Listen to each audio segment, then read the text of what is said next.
For those of you who didn't have much time to look at the displays, I hope you can do that after the program.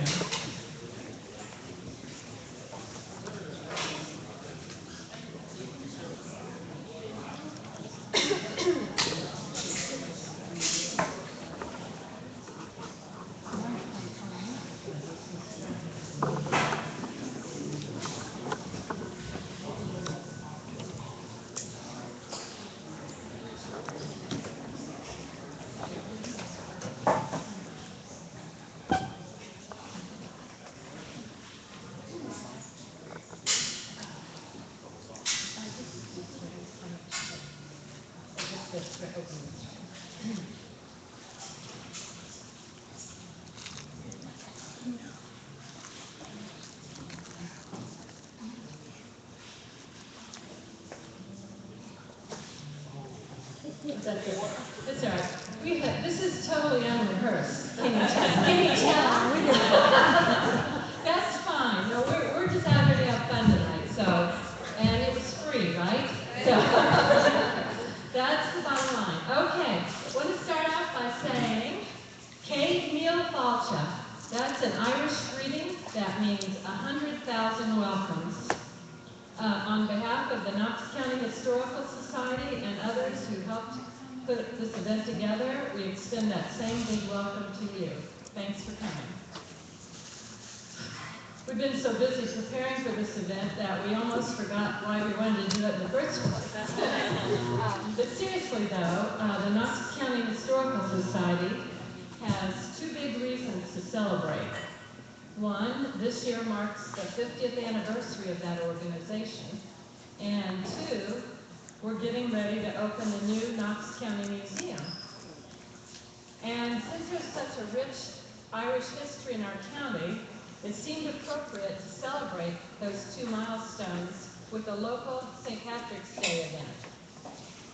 Our program will include some short historical presentations, Irish music, and prizes. We hope you enjoy it.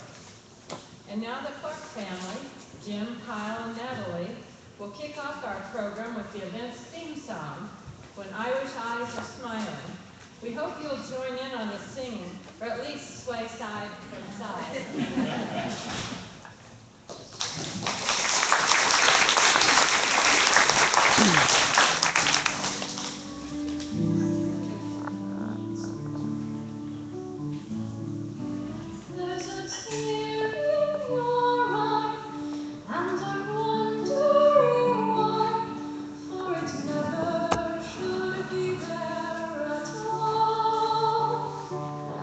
With such power in your smile,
this side wins the swaying award. If anyone didn't get to register for door prizes, can you not hear? If you didn't get to register for door prizes, please do so now. There's slips of paper, just put your name on it, okay? As a matter of fact, we're going to draw for one here pretty soon. But first, what's an Irish get-together without an Irish prayer? So we have Carolyn Cram, who says she's a little bit Irish. She's going to start our program with an Irish prayer.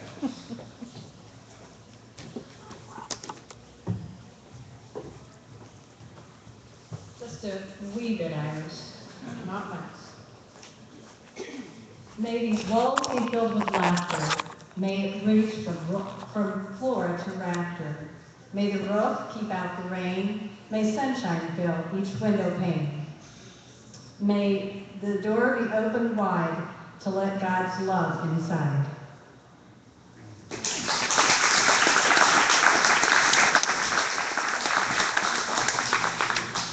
You look like a nice Irish boy. Would you want to come up and draw out? Are you Irish? Are you sure? You're Italian. Oh. All right, well, maybe you want to. Okay, let's see, can I get one name? I gave you, yeah, one. He's my committee, and he says one prize. This guy. Reach in there and grab out a name. And let's see. Oh, this almost sounds like we're cheating. It's so Irish. Margaret O'Donnell. Yeah.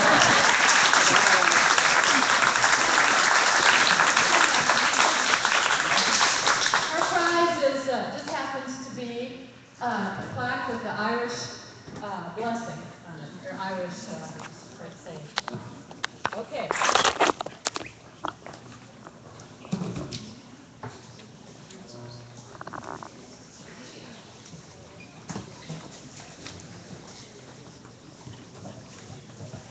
A little long. I'm going to start out by telling you a little about Ireland. Raise your hand if you've been to Ireland. Ooh, great. Raise your hand if you're descended from Irish. Wow. Very good. Okay, well, those of you that are descended from Irish but have never been to Ireland really need to go. I'm sure after hearing what I tell you, you're going to jump on the plane. Okay. The country of Ireland really isn't all that large. Did you know that Missouri is over twice as big? It's over twice as big. And of all the states, am I too close? I don't know. Yeah, you go over there because I think the battery's dying on that. Missouri is over twice as big as Ireland. And of all the states, Indiana is the most comparable in size. Ireland has 32 counties and is known as the Emerald Isle because of its rolling hills and green grasses. It's a beautiful island with friendly and fun people. Ask anyone who's traveled there and they'll tell you it's the people that makes Ireland so special. Right, Betsy? They love music and dancing and Irish football. However, their food isn't anything to write home about. Their native language, Gaelic, was almost erased from the country because of the British. They forbade its use. But it's coming back now. It is a required class in many schools there. The potato famine and immigration halved Ireland's population, leaving some countrysides and villages like ghost towns. The population has increased since, but still not to the pre-famine levels. There are more Irish Americans in America than Irish in Ireland. So you can understand why Ireland feels such a kinship toward us, and vice versa. When John Fitzgerald Kennedy, whose ancestors were famine immigrants, was elected president here, the Irish were thrilled. They were so proud. And his picture still hangs on the walls of many of their homes there today. I've seen it. kind of embarrassing to see his picture in their walls and we don't have them in ours. But anyways, when most people think of the Irish, they probably think of shamrocks, don't you? That's Ireland's national flower. Although the shamrock is more well known, the actual emblem of Ireland is Harp. the harp. The harp is one of the oldest musical instruments in the world. And in the days of the old Irish chieftains, harpists were held in high regard. They would travel the country telling stories set to music that encompassed the spirit of Ireland. In the 16th century, those darn old British again, they saw the harp as such a threat that they tried to crush the spirit of the Irish by ordering all harps to be burned and harpists executed. Sorry. It was almost 200 years before the harp was heard freely throughout Ireland again.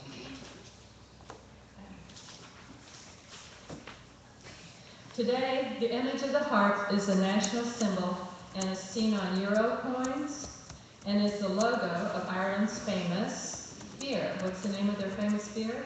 Guinness. Guinness beer. Had you noticed that was the emblem on it?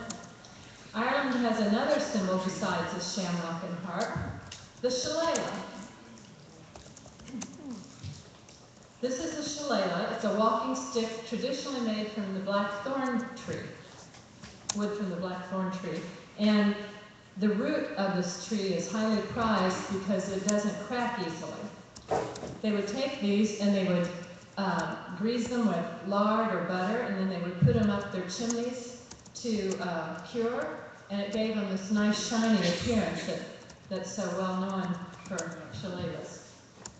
Shillelaghs may be hollowed at the end and filled with molten lead to increase the weight, and those are called weighted, let's see, they're called loaded sticks. That's what they're called, loaded sticks. They were originally used for sparring with opponents and settling disputes in a gentlemanly fashion, like people would do with duels with pistols or swords. And shillelagh fighting is thousands of years old. Shillelaghs are such a symbol of Ireland that the Boston Celtics logo has a leprechaun leaning on his shillelagh. And in college football, a jeweled shillelagh is the trophy given to the winner of the USC Trojans and Notre Dame Fighting Irish. This brings me to a funny story in the history of Edina St. Joseph Church about a shillelagh, or a cane, that caused quite a rivalry here.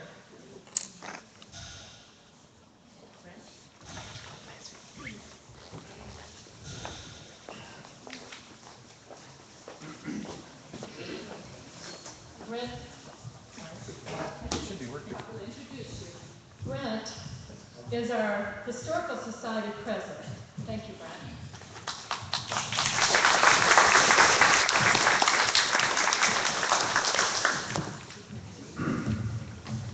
It seems that in 1883, in St. Joseph's Parish down here, there was the parish priest, Father Fitzgerald, and he was an Irishman. And to make a little money for the parish, he decided to take logs from the old church, the old log church, and to make canes out of these logs and then raffle them off. Well, to kind of add to the excitement, he decided that if you bought a raffle ticket for the cane, then you could apply that to the popularity of the priest we had at this time, which was Father Fitzgerald, and was a German, Father Moni. So anyway, every time you bought a chance, you could declare it for one of the other candidates. Well, it seems that the rivalry got a little out of hand. And the German and the Irish at this time, they didn't see eye to eye.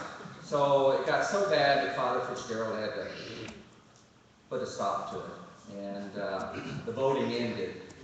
But of course, he's strong. He had strong feelings for the Irish. But anyway, to lead into this song, the song that I'm going to sing reflects the pride that the Irish have. It was a song commissioned by the Irish Football Union, the rugby team, and both Northern and Southern Ireland play together, so it kind of unites them, and it's called Ireland's Call.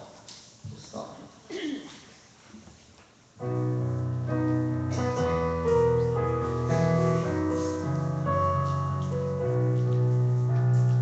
Side by side we stand like brothers, one for all together.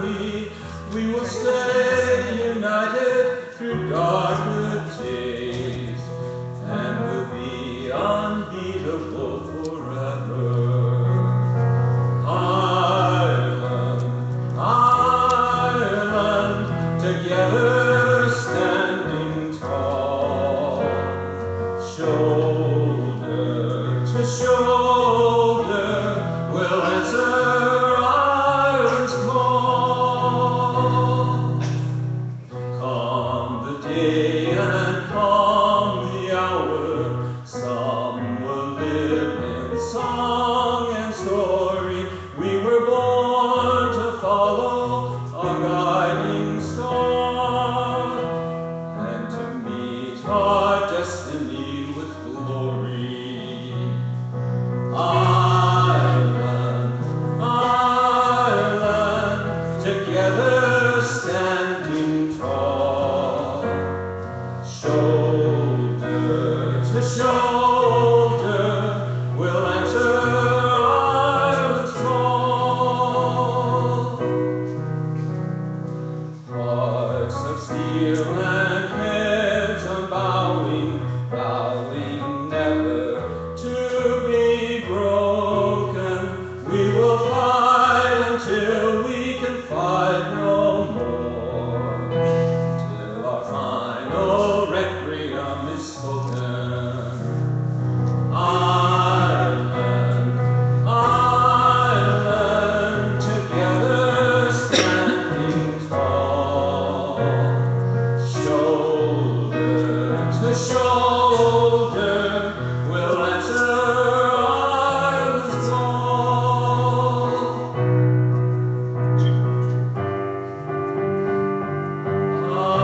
Ireland, Ireland, together standing tall, shoulder to shoulder, we'll answer Ireland's call.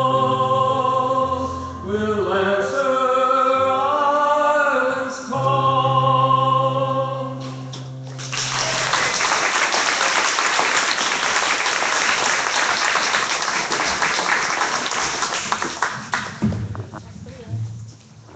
Looks like, ooh, 10 prizes, Kenny? Yeah. Wow, okay. 10 lucky people. Keep your fingers crossed. Maybe I have the luck of the Irish. Our resident Italian. Chevy? Trevor. What? Oh my goodness, say that to them. He really is Irish. Say it again, Trevor. Say it again. Okay. Okay. So let's draw out 10 names. We'll draw them out one at a time.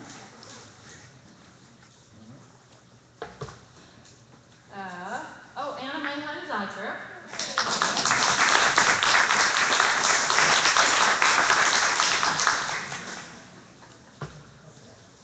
Maggie Delaney, another Irish name.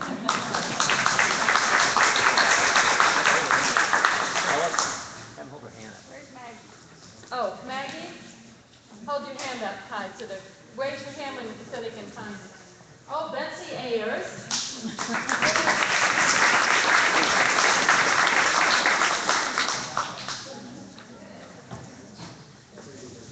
Chris Sutton.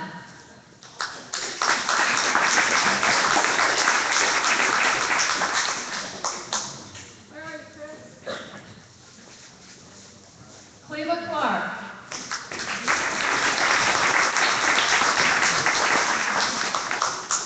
I see they're getting necklaces. Those aren't just any necklaces.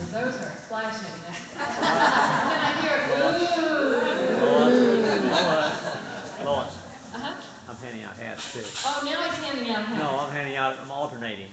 Oh, okay. I told you he was the committee. Jeannie Newton.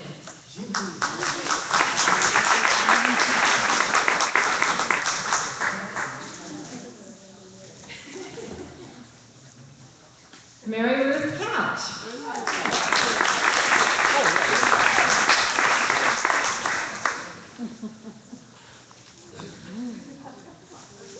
Norma Burdette.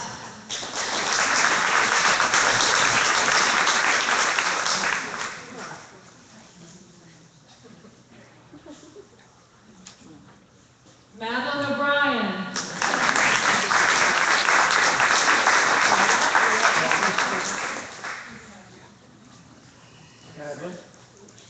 Pam Withrow.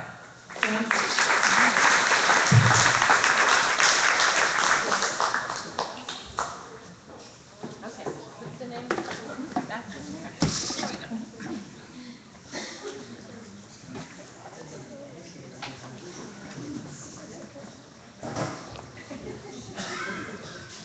How much do you know about St. Patrick? We missed one, Lois. Oh, I thought we had 10.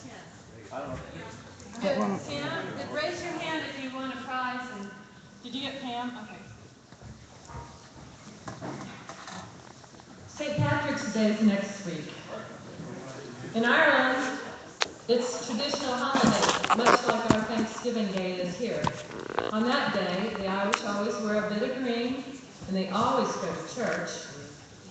And they get together with their families and have a special meal and a lot of fun. And St. Patrick is celebrated there because he's their Ireland's patron saint. But he wasn't born in Ireland. He was actually born in Britain to an aristocratic family. And when he was about 16, he was captured, taken as slave by marauders. That wasn't really that uncommon in those days. But anyway, they took him back to Ireland, and so he served as a slave there for 6 years, and it was really bad. And but anyway, the ordeal that he went through turned him from an atheist into a true believer. And after a vision in which God told him he would go home, Patrick escaped captivity, and following a perilous journey, returned safely back to Britain to his amazed family. But even more amazing to them was Patrick's announcement that he intended to go back to Ireland and spend the rest of his life ministering to the very people who had enslaved him. And this he did. In spite of constant threats of slavery and death, he labored to bring faith to a people beyond the realm of the crumbling Roman Empire.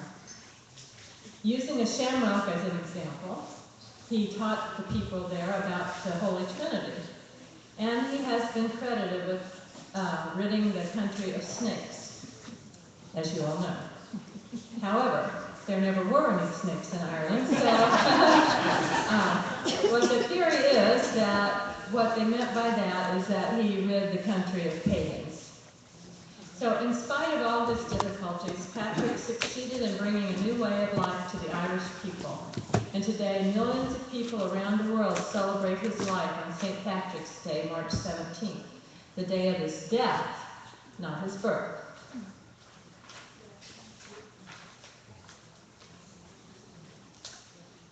The following song is sung loud and proud all across Ireland every St. Patrick's Day. Father Mullins, a priest, Catholic priest here years ago who was from Ireland, born in County Tyrone, was very proud of being Irish, and he always had the St. Joe school students sing this song at Mass. And then after Mass, he would declare it a holiday and cancel school, and the kids would all cheer and go home thankful to have an Irish priest.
Father Mullins was here?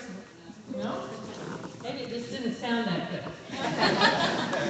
Okay, now we're going to draw for 8 names this time. I know you're going to be impressed with some of these prizes.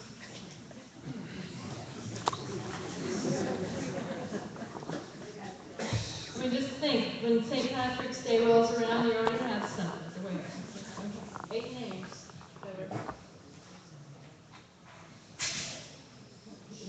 Larry Clark.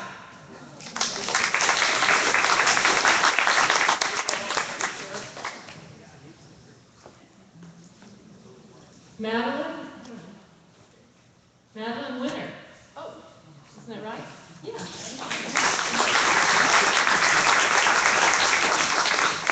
Did I mess your name up? Carol Hayes.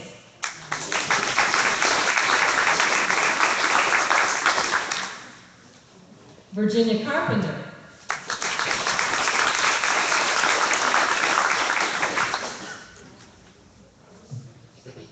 Natalie Clark. Boy, this Clark sounded like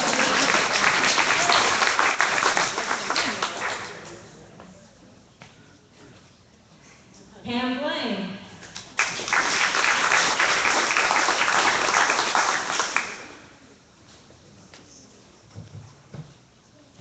Audrey Randall.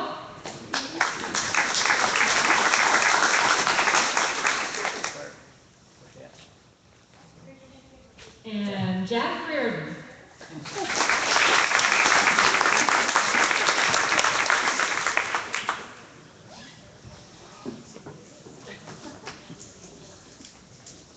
Those people, I'm sorry to say, don't have the chance to win the car now. Sorry about that. Okay.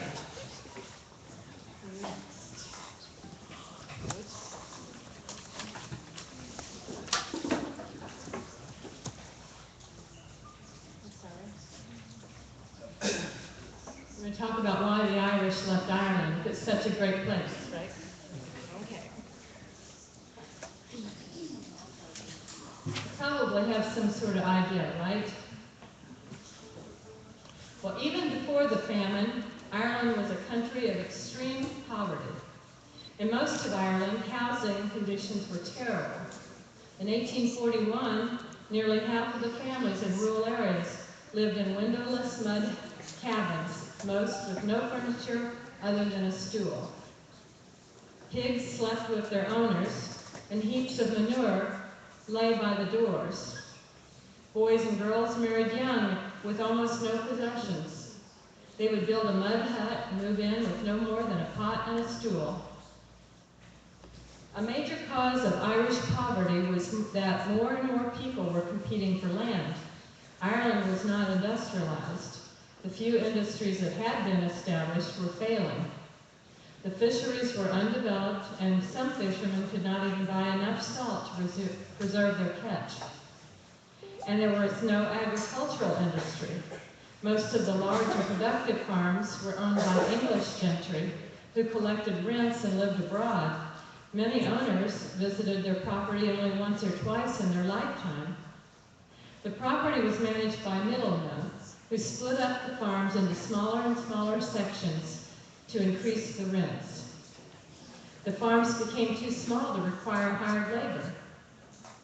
By 1835, 3/4 of Irish laborers had no regular employment of any kind. With no employment available, the only way a laborer could live and support a family was to get a patch of land and grow potatoes. It's not sounding good, is it? Potatoes were unique in many ways.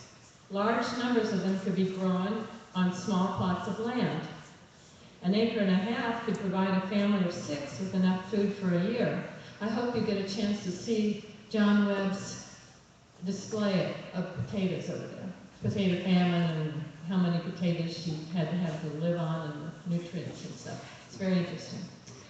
Potatoes were nutritious and easy to cook and could be fed to pigs, cattle, and chickens. And families did not need a plow to grow potatoes. All they needed was a spade, and they could plant them in wet ground and on mountainsides where no other kinds of plants could be cultivated. More than half the Irish people depended on the potato as their main part of their diet. Most meals consisted almost entirely of potatoes, with some milk or fish as the only other source of nourishment. Potatoes could be stored for more than a year, but if the potato crop failed, there was nothing to replace it. In the years before 1845, many communities and commissions had issued reports on the state of Ireland, and all predicted disaster. In the summer of 1845, the potato crop appeared to be flourishing. But when the main crop was harvested in October, there were signs of disease. Within a few days after they were dug up, the potatoes began to rot. Scientific commissions were set up to investigate the problem and recommend ways to prevent the decay, but nothing they tried worked. 6 months of rations became a mass of rottenness. By early spring of 1846, panic set in as food supplies disappeared. People ate anything they could find, including the leaves and bark of trees and even grass. Some ate things so vile and putrid smelling the doors and windows of their cabins had to be left open. The blight did not go away. In 1846, the whole potato crop was wiped out. In 1847, a shortage of seeds led to fewer crops, and only about a quarter of the land was planted. Although that crop flourished, it didn't produce enough food, and the famine continued. By this time, the mass immigration abroad had begun. The flight to America and Canada continued in 1848 when the blight struck again. In 1849, the famine officially ended. However, the suffering continued throughout Ireland. If your ancestors survived all that, they were fortunate indeed. For all across Ireland, there are mass burial sites of the victims of the potato famine, some entire families. There's a map over there that has marks showing where all the mass burial sites are. And if you visit Ireland, you can go to a town called Cove and the town of Skibbereen. It's where they have the famine museums and replicas of the famine ships. It's very interesting and heartbreaking. Our next two songs will be performed by my good neighbors, Justin, Tristan, Austin, and Jeannie Newton, who call themselves the Cripple Creek Kids. They're going to be singing the song Fields of Athenry. It's an Irish folk ballad set during the potato famine. It's about a man, Michael, from near Athenry in County Galway. He's been imprisoned and being sent to Botany Bay, Australia, for stealing food for his starving family.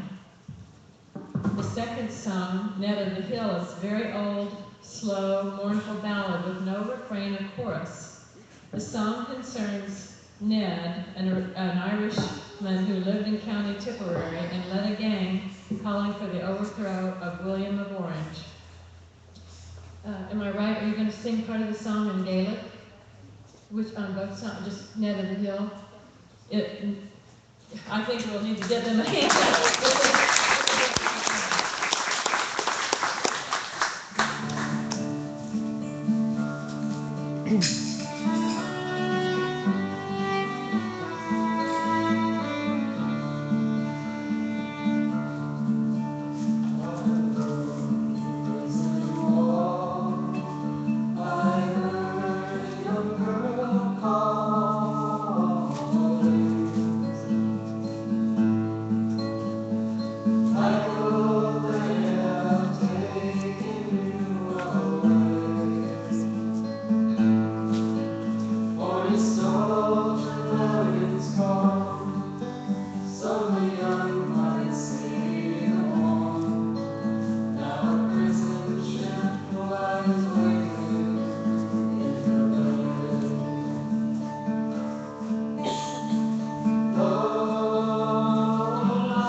Mostly self-taught.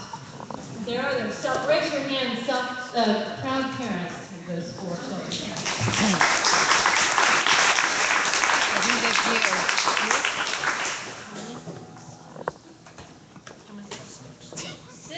Six lucky people.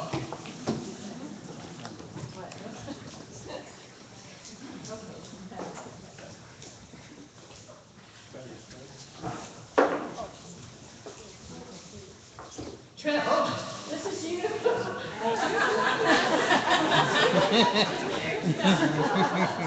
seems strange.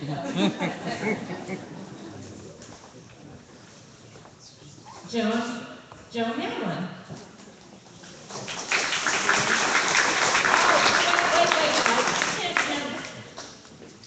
What could be more appropriate than a bag of potatoes at a potato family?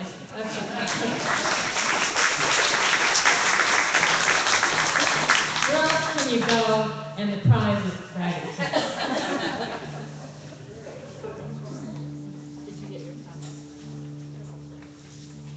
Margaret Parrish.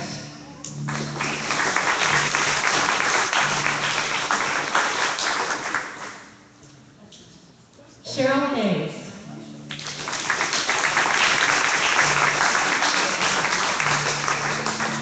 Oh, by the way, those potatoes are from the great store C&R. Carlene Daphne.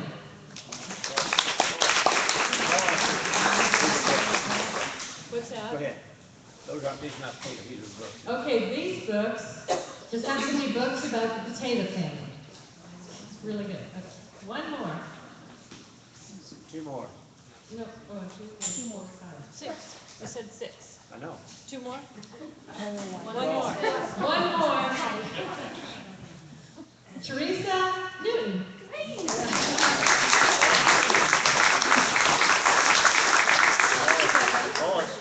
One more. Oh, one more. Okay. One more. Sure. Oh, it is? He won. Wait, did he win? Oh, it's him. Yeah, Okay. Trevor won. Oh, yeah. They don't like that book, Trevor.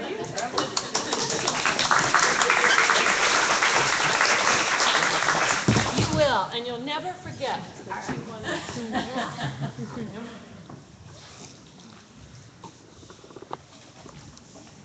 Oh, it's Mary's turn.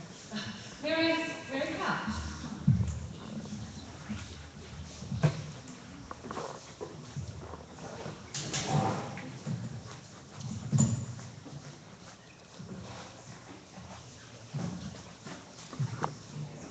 The years between 1841 and 1850 became known as the potato famine decade in Ireland. Disease ruined the potato crop, a basic food source of Ireland, and drought reduced the grain harvest.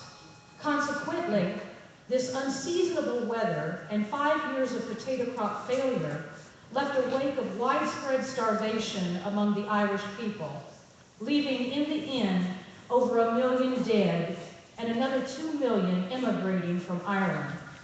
Unemployment, the famine, and inhumane treatment by the ruling British government all instigated this mass exodus.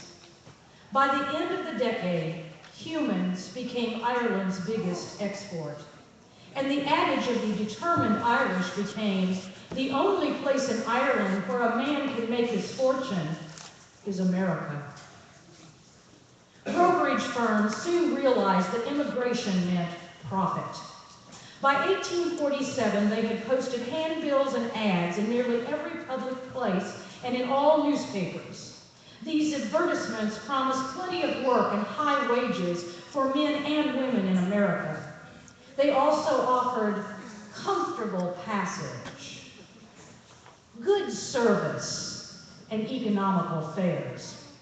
There were two ways one could travel by ship, either in standard class or in steerage. Standard passengers had berths and could walk on deck. Steerage passengers were crowded together below and were not allowed to use the deck. For many immigrants, steerage was the most they could afford. Unfortunately, some were cheated out of the little money that they had by dishonest ticket brokers and greedy ship owners. In many cases, getting passage on ships seemed to have been more a matter of waiting for an opportunity rather than booking tickets in advance. Once families decided to immigrate, they usually desired to get away as soon as possible. Some slipped away in the middle of the night to avoid those that might try to stop them, or in order to escape debts that were still owed. For those that could announce their departures, friends and family members remaining held an American wake the night before. The wakes grew out of the Irish funeral traditions, which included dance, drink, song, prayers, and multitudes of tears. These wakes for the living actually made sense, because no one expected the immigrants to return, and many feared that they would never see their loved ones again. Most immigrants took very few belongings with them, perhaps just bedding and a meager supply of food. Each person generally brought a supply of oaten cakes baked 3 times. They were baked in the ordinary way first, then allowed to cool and baked again and again until each large cake was as hard as stone. Some prepared a special frog bread made from a mixture of oatmeal and the ashes of a roasted frog. They believed the bread protected seafarers from the deadly ship fever. Many immigrants brought along a chunk of sod or turf as a remembrance of their dear homeland. Most immigrants left in the spring or early summer to avoid crossing the Atlantic during the risky winter months. One family, Thomas and Mary Kavanaugh and their children, made the decision that it was better to leave Ireland rather than to starve to death. They first traveled to Liverpool, England, where they departed on February 20th, 1849, aboard the ship Tusker. It was bound for the port of New Orleans in the United States, a voyage that was supposed to take 6 to 8 weeks. That same year, Patrick White of County Tipperary departed Ireland alone, not only to escape the famine, but also for a deeply personal reason. This 22-year-old had been in spiritual training for the Catholic priesthood. However, shortly before his ordination, he had a change of heart. He now longed someday to marry, raise a family, and farm the soil. Feeling that he had disgraced his family, and knowing that his prayers couldn't be answered in Ireland, he too set out for America. Although the ships carrying immigrants during this time period were regulated, many ships were privately owned, and some captains grossly overcrowded them in order to get more fares. With many of the immigrants suffering fever, coupled with the cramped and unsanitary conditions on board, these ships became known as coffin ships.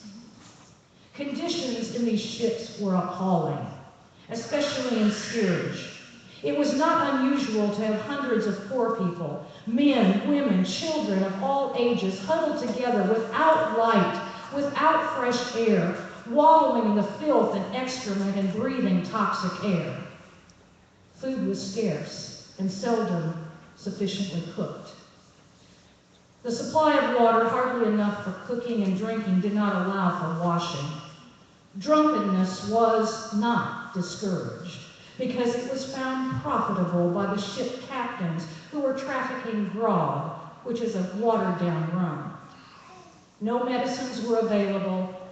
Fever continued to break out, and bodies were constantly thrown overboard. One immigrant commissioner from the U.S. estimated that 20,000 people perished on these ships. He said if crosses and tombs could be created on the water, the whole route of the immigrant vessels from Ireland to America would have looked like a crowded cemetery. The voyage of the Kavanaugh family was indeed a harrowing experience. Even though they did arrive at their intended destination of New Orleans, it was on July 20th, 1849, after about a 22-week trip. Now remember, it was only supposed to have lasted 6 to 8 weeks, and the provisions and water stocked aboard the ship had been made accordingly. Family oral tradition says the ship took on water and floundered at sea.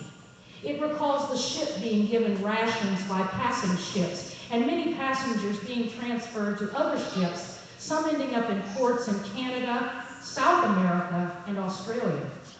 However, the ship manifest filed at the port of New Orleans listed Thomas and Mary Kavanaugh and their 7 children by name. After their arrival, the Kavanaughs moved upriver to Ohio, where they lived for a time before moving to Knox County, where they produced many descendants, including Pauline Kavanaugh Early and all her children. Thomas and Mary Kavanaugh were the great-great-great-grandparents of Lois Hunsiker.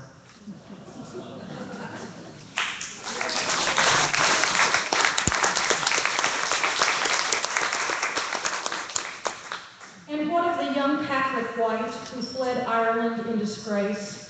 He also survived the crossing and made his way to Ohio in 1849. There, he was later reunited with his parents and 5 of his siblings who made the crossing in 1852. That same year, Patrick was united in marriage to Mary Bashaby Dolan. Both of these families moved to Knox County in 1855. Here in Knox County, Patrick and Mary White raised their 9 children on the family farm northeast of Edina. I think Patrick White would have been very pleased to know that one of the youngest of his many grandchildren, Lawrence White, did become a priest from the St. Joseph Parish. Father White, who was also my great uncle, spent several summers in Ireland researching the White and Gibbons family histories through church records, and he passed this history down to me. Father White also returned to White Church, Tipperary County, Ireland, in 1982, where he offered Mass on August 15th in honor of his grandfather, Patrick White's birthday, in the parish church of his birth. I am also grateful to Patrick White, my great-great-grandfather, and the difficult choices he made. Otherwise, I couldn't possibly have been here to share these stories of how America became the answer to the prayers of so many of the Irish immigrants.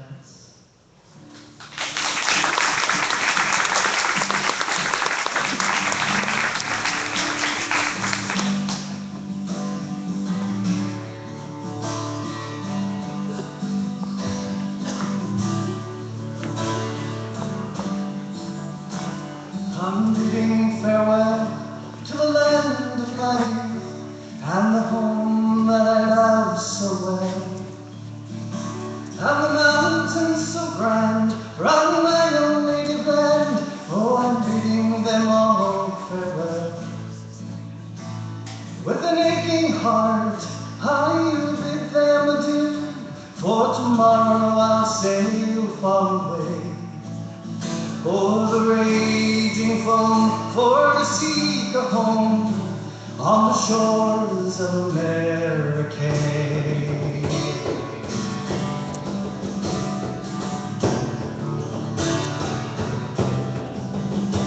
It's not for the want of employment at home, it's not for the want of fame, but fortune bright to shine over me and give me a glorious name.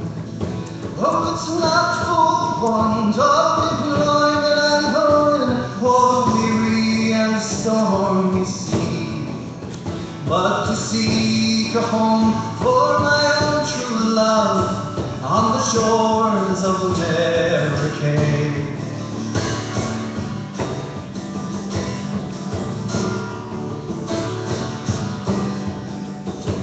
And when I am bidding my last farewell, the tears like rain will fall, to think of my friends in my own native land, and my home back in Ireland so small.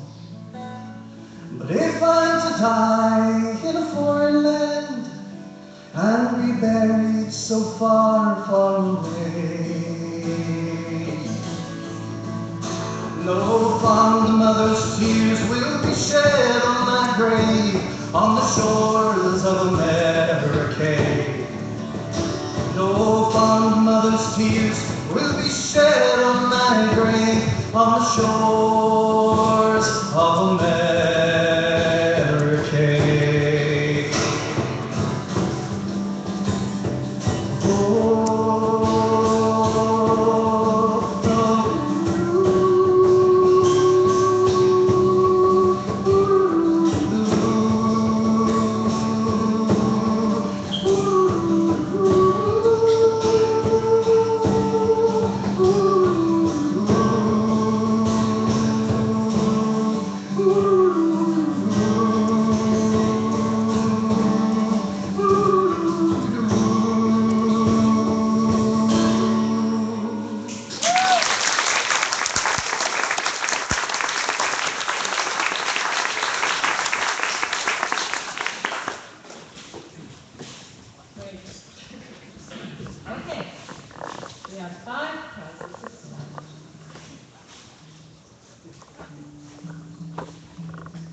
Betty Jo Gonnerman.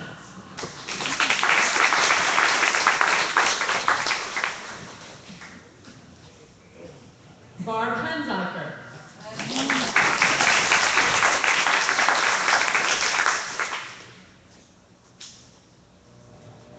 David Hagerley.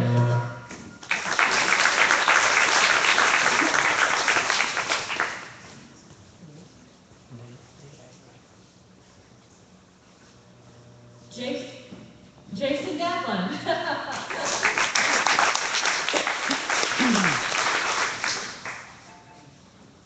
Who was that last one? Jason Devlin. And Carolyn Prim.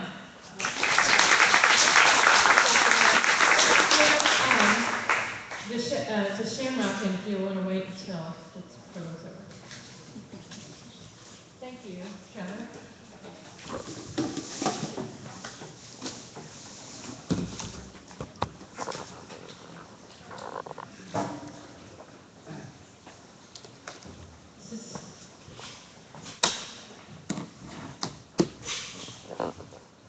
This is about, we had the Irish coming over, right?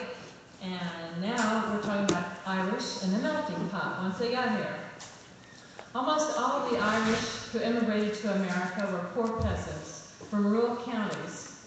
Most were illiterate, and many spoke only Irish and could not understand English. And although they had lived off the land in their home country, the immigrants did not have the skills needed for large-scale farming in America. Instead, they settled in cities like Boston, New York, and other cities on the East Coast. The men took whatever jobs they could get, loading ships at the docks, sweeping streets, and cleaning stables. The women took jobs as servants to the rich or working in textile factories.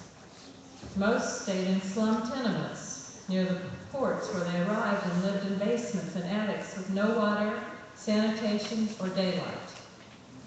Many children took to begging, and men often spent what little money they had on alcohol. The Irish immigrants were not well liked and often treated badly.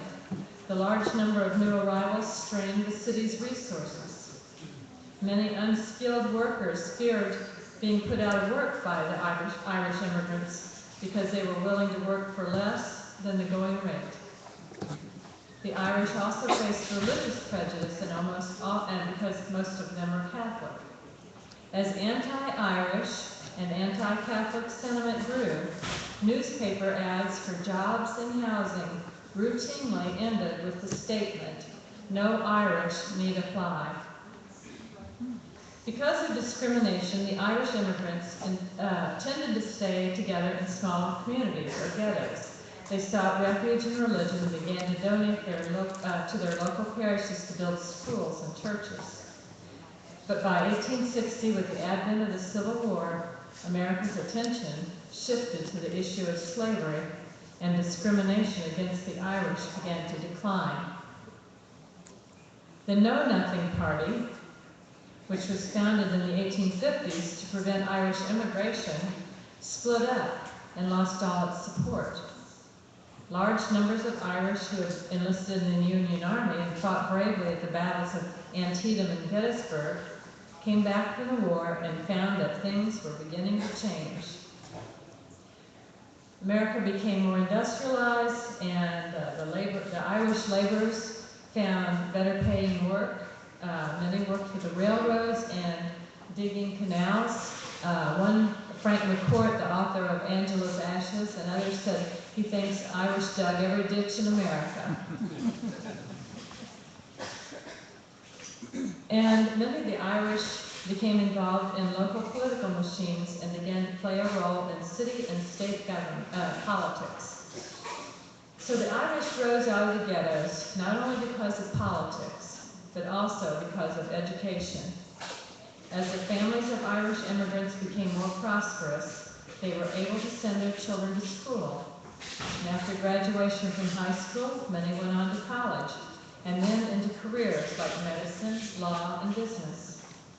By the 1920s, the Irish had spread into all spheres of American life, and in 1960, John Fitzgerald Kennedy, the great-grandson of a famine immigrant himself, was elected President of the United States. His election as President showed that the Irish Catholics had been assimilated into the American culture and had left the misery of the potato famine behind them.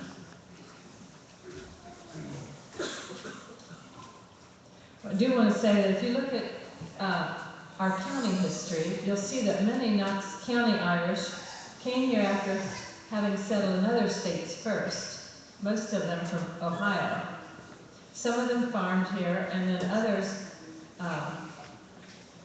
and some farmed in Ohio, and then others dug the canals and worked on the railroad.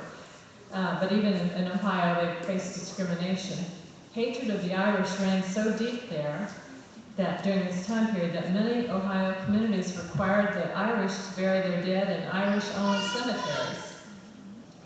Despite their difficulties, however, many Irish immigrants succeeded in establishing successful lives there.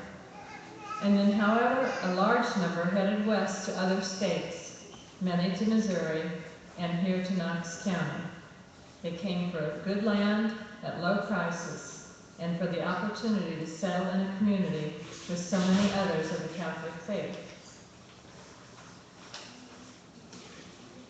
Our next numbers are about 2 cities in Ireland. Carrickfergus is in County Antrim, and some of our Knox County Irish are from County Antrim. I can't think now. I have it written down over there. There's a list in that one book. If you might look and see if your ancestors are there, all the counties in Ireland and which surname was from which county. The other song is In Dublin's Fair City, which is, of course, in Dublin County. And you might recognize that song under a different name, Molly Malone. If you visit Dublin today, you will see a statue of and a story of Molly on one of its main streets.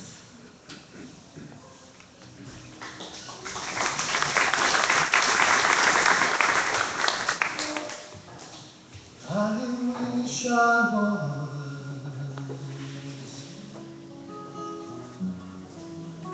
in Carrickfergus,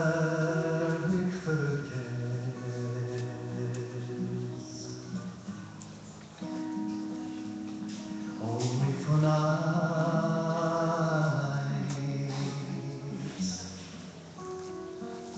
in Ballygrand.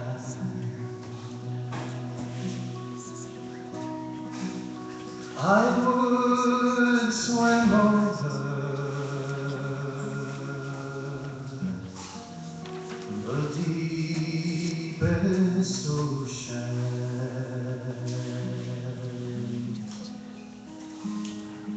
only for nights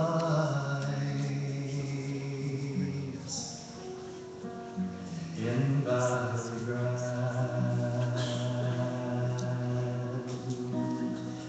But the sea is wide, and I cannot cross over, and neither have I the wings to fly.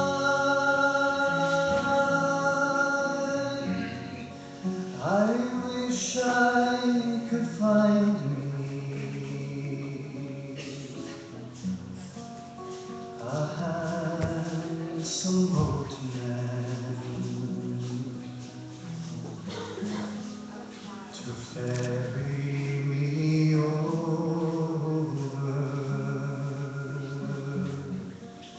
my love and I.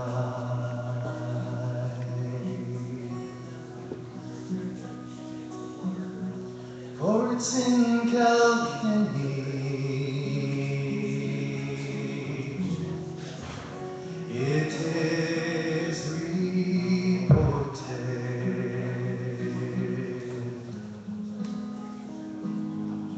on marble stone there, as black as ink,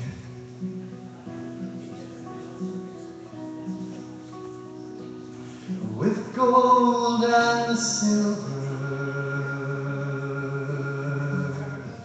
I would support her. But I'll sing no more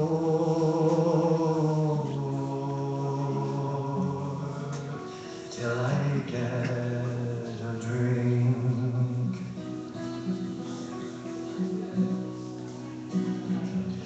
I'm drunk today,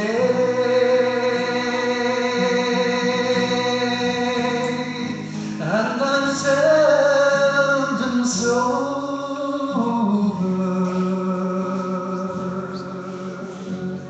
A handsome rover from town to town. But now I'm sick, for my days are numbered. So come all ye young men and lay me down.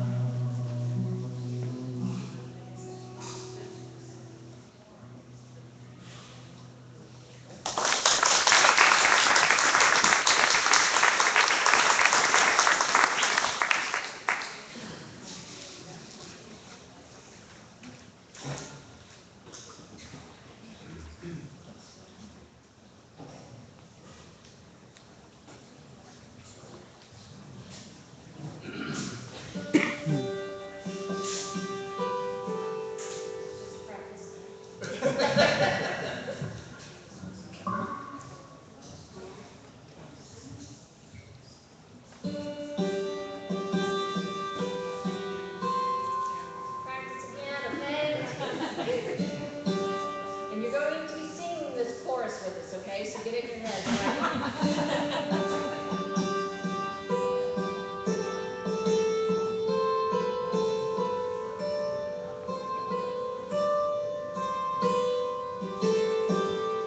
In Dublin's fair city, where the girls are so pretty, I first set my eyes on sweet Molly Malone, as she with her wheelbarrow for the streets broad and narrow, crying cockles and mussels, alive, alive, oh, alive, alive, oh, alive, alive, oh, crying cockles and mussels, alive, alive, oh.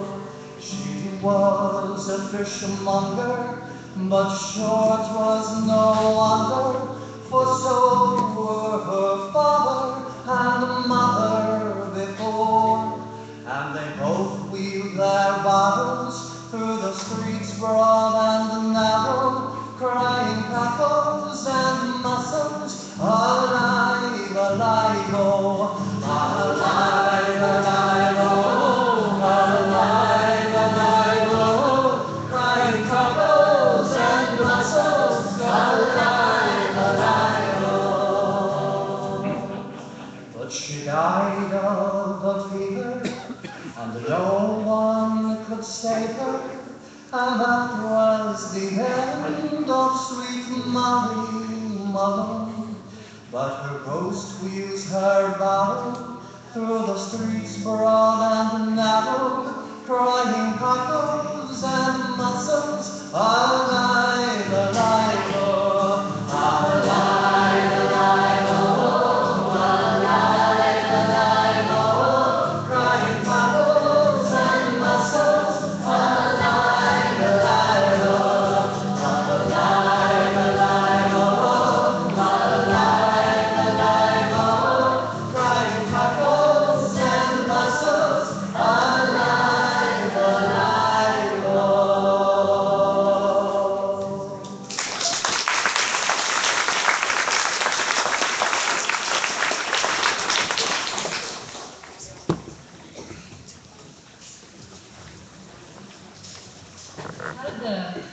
just doing the swaying part there. Okay, well, we can do better. We have, let's see, 7. About 7 names for the cover. Okay. Linda Moore.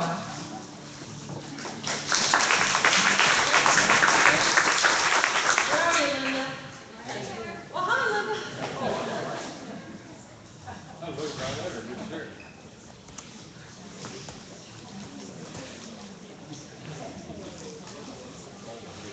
Marion Dahl, or Marianne Dahl.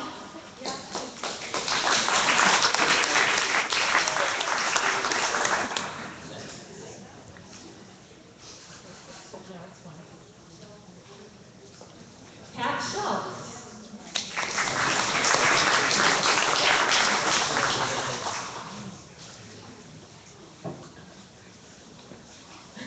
Kenny Hunziker.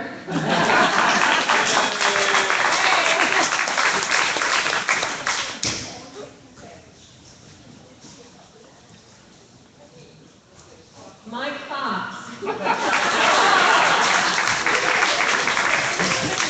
strange how that turned out. All right. 1, 2, 3, 4, 5.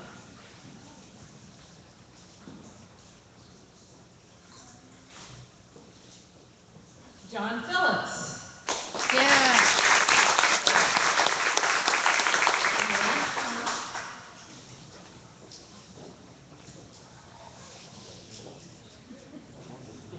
Drum roll. Sherry, this is looks strange. Yeah, Sherry Doran Duray.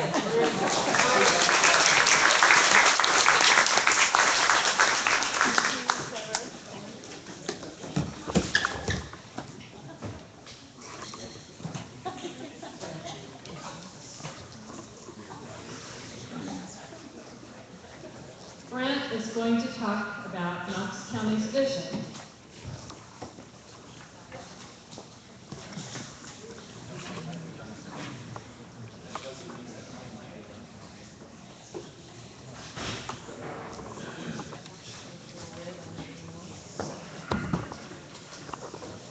Okay, let's talk a little bit about Knox County history for a bit.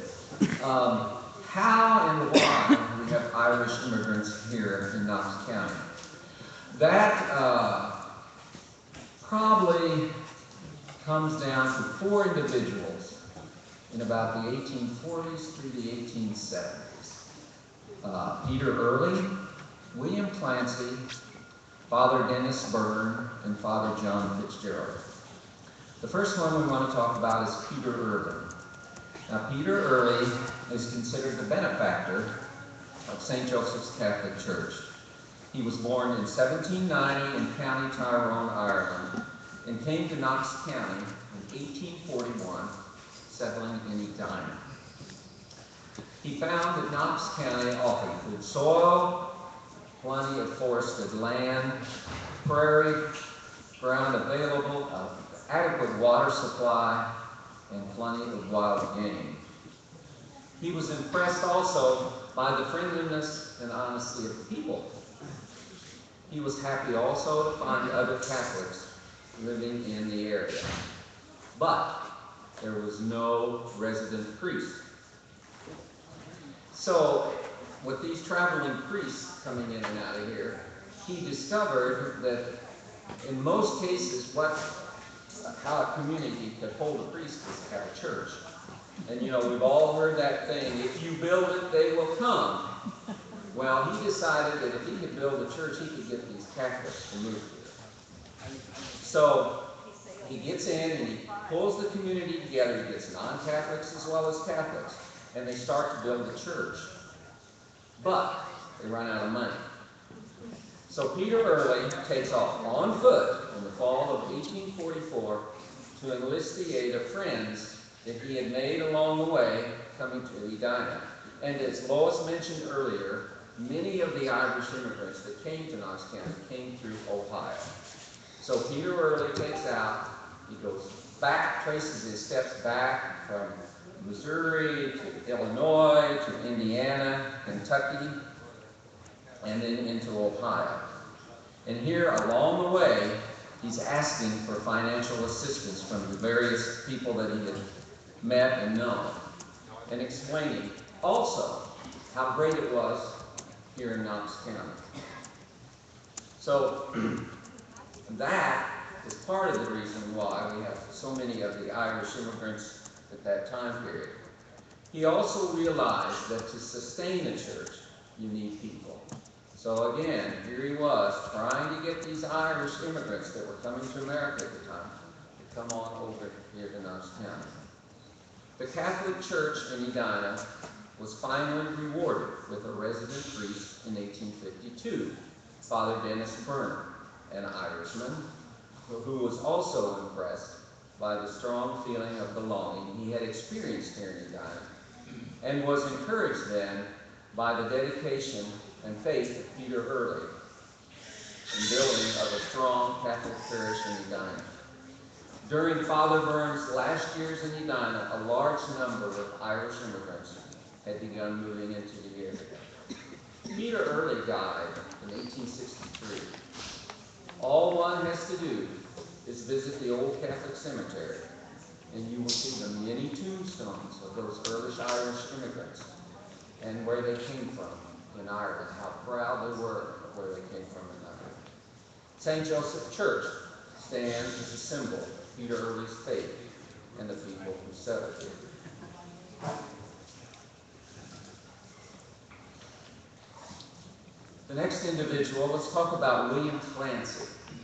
Now, William Clancy was born in Somerset, Perry County, Ohio, in May of 1843, the son of Irish immigrants, David and Ellen Clancy. He received his early education in Ohio and 3 years in a college in Sydney, Ohio. He came with his parents to Knox County in 1857, and they settled out here east of Edina, kind of along Highway 6. How many of you remember Clancy School, the Clancy Club? That's where it gets its name. That's where it gets its name. At the outbreak of the Civil War, William Clancy enlisted in 1861 as a private in Company K of the 2nd Missouri Volunteer Cavalry, and he served in scouting throughout Arkansas and Missouri, and then he was mustered out in 1864.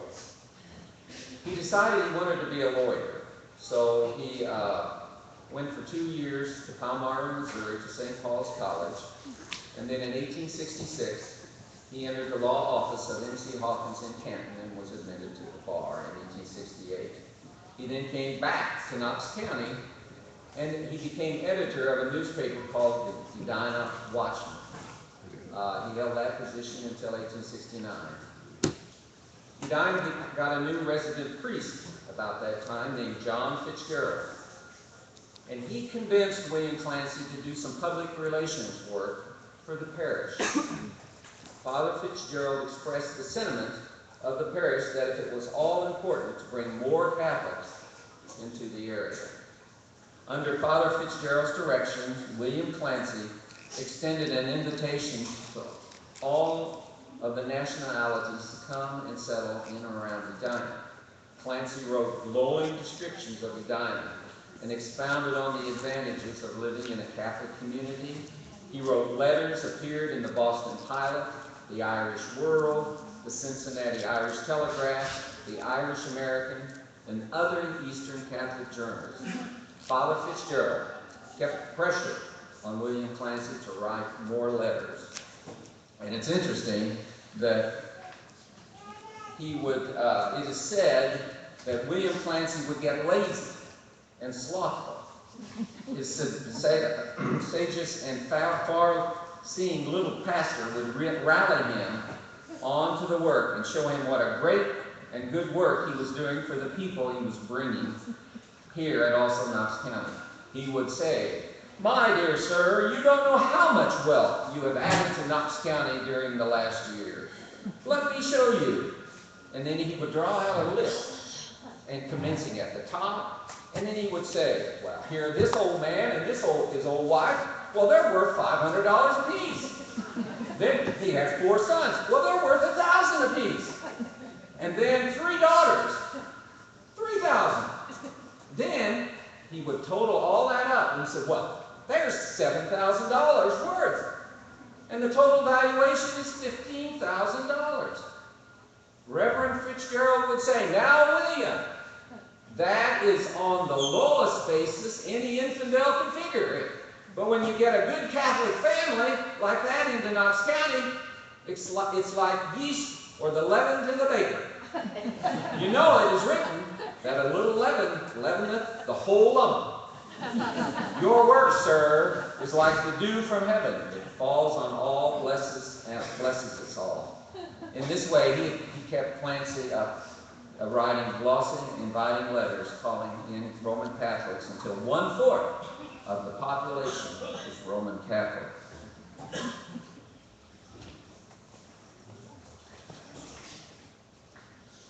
The plan was successful, and Catholic immigrants began to flock to Knox County. Soon, Catholic immigrants began to outnumber non-Catholic immigrants. The end result was this little dynamo, Father Fitzgerald, and his constant prodding of William Clancy created 2 new problems. They were victims of their own success. The need for a new church now has started to rise, and the influx of German Catholic immigrants have resulted in a rivalry developing between the new German and the old Irish factions. It began to look as if Edina might have an Irish Catholic and German Catholic church rather than one large united church. For the next 20 years, William Clancy and Father John Fitzgerald played a leading role in the expansion of St. Joseph. Clancy started the Knox County Democrat and became a probate judge in Edina and one of its most popular and leading citizens. Father Fitzgerald's legacy is the current church.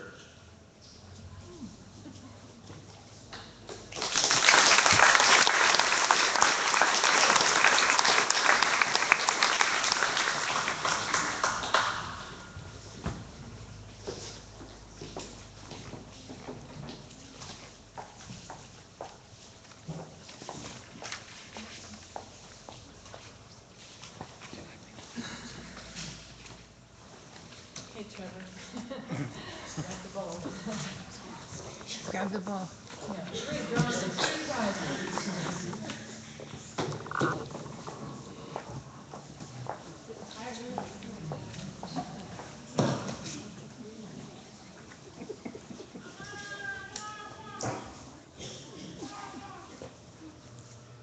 Annie Fisher.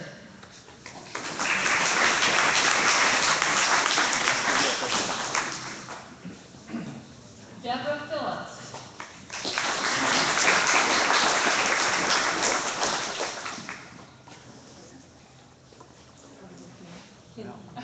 Kate Devlin.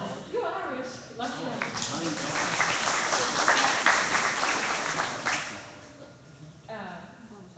it says here 3. One in one of them. Okay, 1 pound. Okay, and that would go to Kate. All right, thank you.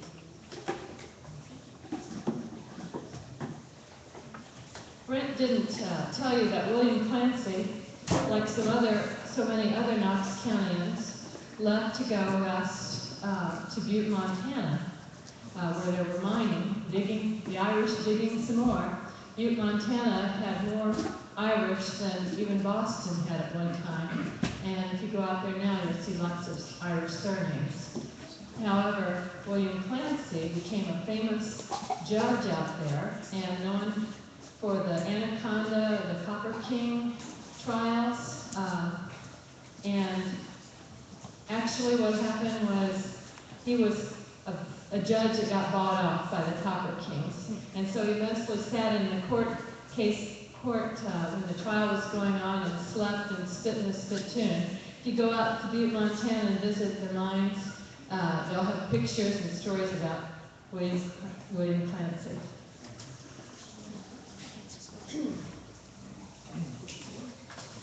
I'm going to talk a little bit about, oops, I'm sorry. No, we're not. We're going to hear a good song.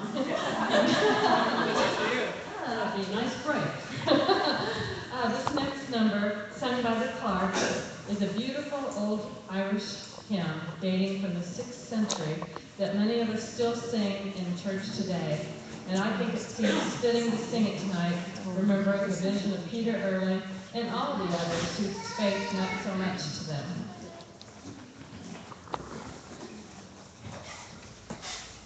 It's called Be Thou My Vision.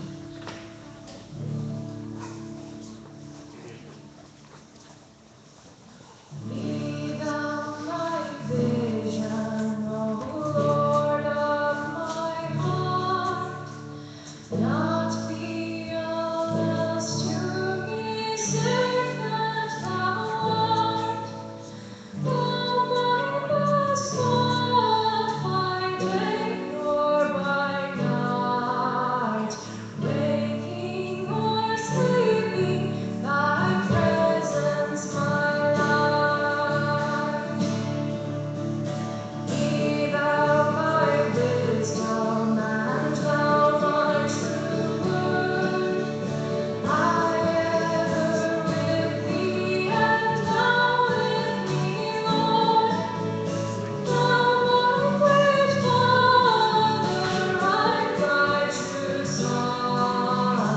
Thou in me dwelling, and I with thee one. Be thou my battle shield, sword for my fight. Be thou my dignity, thou my delight. Thou my soul's shelter, thou my high tower.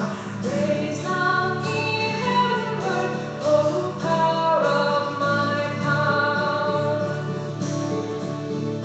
Riches I need not, nor man's empty praise. Thou mine inheritance now and always. Thou art wholly first in my heart. High King of heaven, my treasure thou art. High King of heaven, my victory won. May I reach heaven's joys, O bright and sun. Heart of my own heart, whatever befall, still be my vision, O ruler of all. Still be my vision, O ruler of all.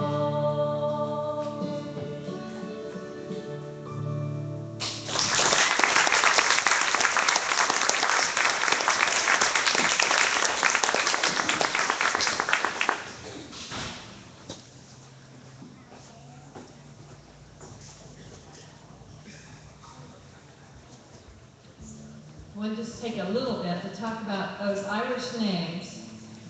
Did you know that a lot of Irish boys are named Patrick after St. Patrick, the patron saint, and the nickname for Patrick is Paddy. How many of you have ever heard of a paddy wagon? Okay. Well, the term paddy wagon came about because so many Irish men were named Paddy, nicknamed Paddy, and that so many Irish men became cops, that they just started referring to them as the paddy wagon. The paddy wagon's coming to arrest us. Or another theory is that so many of the Irishmen, well, they just started calling Irishmen, referring to them as paddies, but so many Irishmen had bad drinking problems that they would get drunk and the paddy wagon would have to come and pick them up. So that's where the term paddy wagon came from. And then Bridget was another very common name for women, and the nickname for Bridget is Biddy.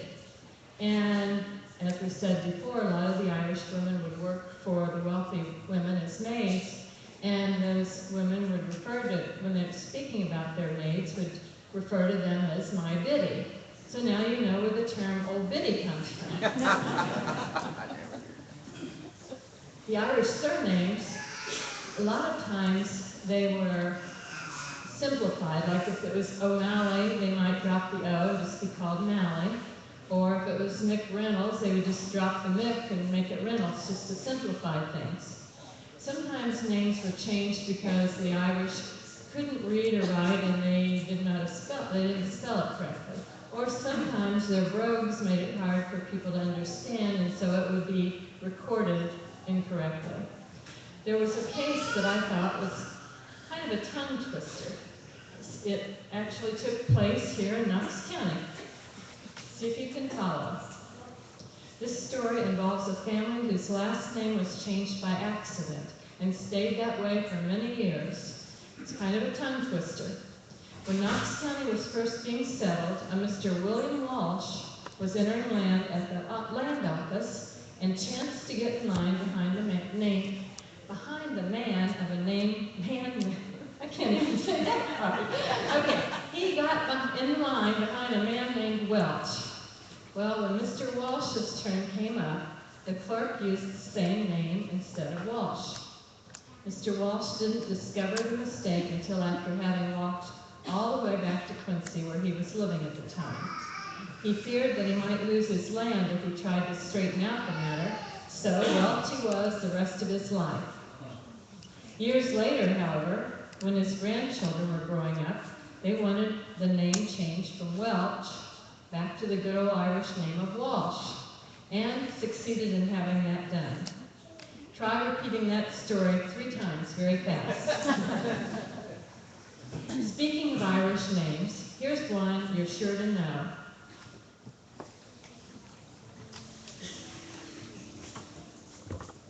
Oh, Danny boy, the pipes are calling.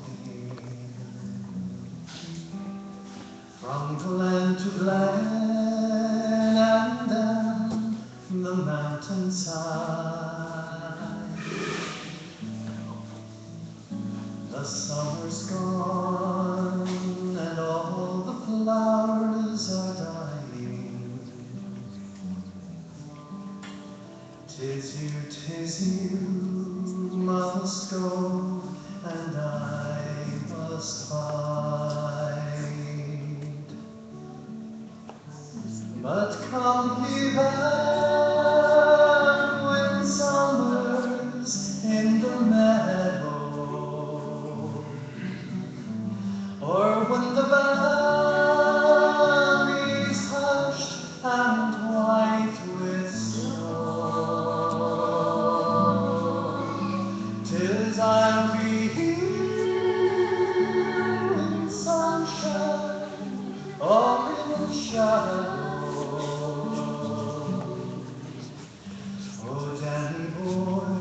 Oh, Danny boy, I love you so. And if you come and all the flowers are dying,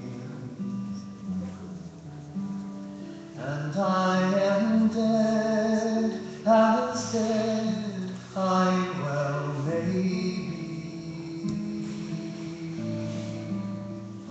you come and find the place where I am lying, and kneel and say an Ave there for me. And I shall hear the soft you tread above me, and all my dreams will more and sweeter be. If you not fail to tell me that you love me, I'll simply sleep in peace until you come to me.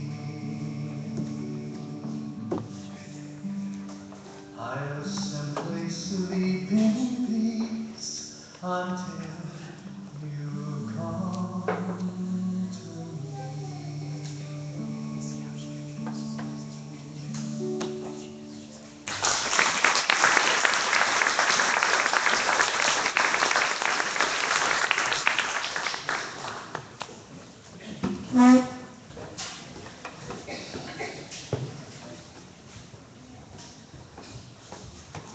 I'm now singing two other old and familiar songs, The Minstrel Boy and Whiskey in a Jar.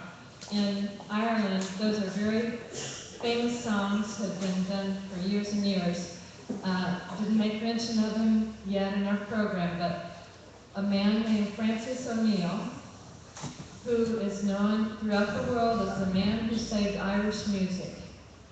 He traveled the world and eventually, traveled around the world in ships and did a lot of amazing things, but he ended up, and of all places, Edina, Missouri. And he was working, digging ditches or working on the railroad, and Mr. Thomas Broderick, an Irish gentleman from Edina, approached him and said, "We need a math teacher really bad." This was years and years ago. And he asked him if he would teach. Anyway, he taught here for a year and was going to return, but when he traveled to visit friends, met a woman from Ireland that he had met the family on a ship. Anyway, they got married. He didn't return to Knox County. Instead, he went to Chicago, where he became an even more famous cop. And if you go to Chicago, you'll probably hear about Francis O'Neill. There are books written about him, and Irish music gone. Is that true? Do you know Francis O'Neill? Anyone who knows Irish music knows about Francis O'Neill. And so, I don't know that these are numbers that he might have recorded in his book, but Whiskey in a Jar is a very popular song that a lot of Irishmen know, and The Minstrel Boy. And both songs have to do, The Minstrel Boy is one that's well known for soldiers. It's applicable to every war that's ever been fought. So we have the Triple Creek here.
and unity. Thy songs were made for the brave and free, and shall not sound in slavery.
Was early in the morning at the barracks of the army. My brother took his leave, but he didn't tell the army. Our horses, they were speeding, was all over but the shouting. And now we went for a barrel along to Gary Mountain, a shouting young girl now. Whack for daddy-o, whack for daddy-o, there's whiskey in the jar, a shouting young girl now. Whack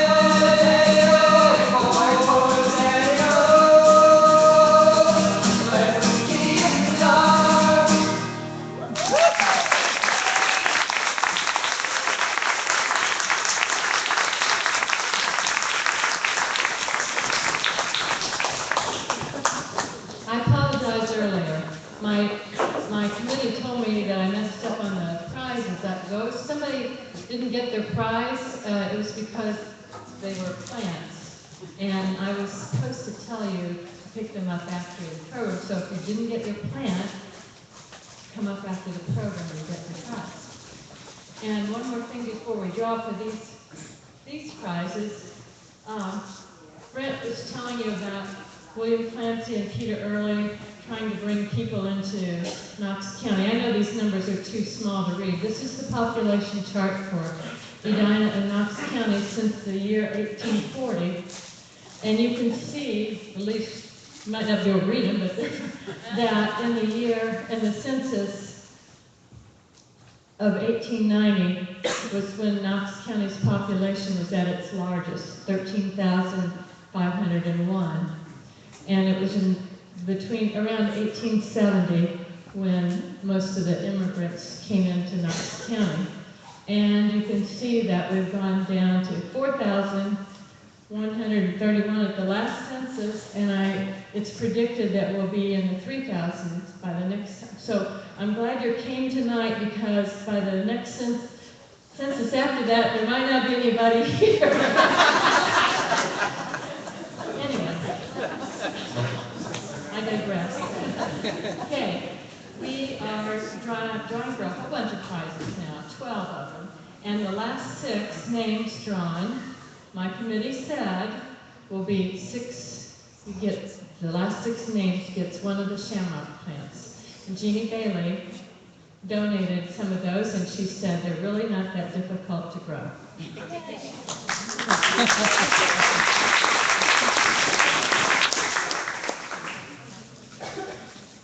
Phyllis Webb.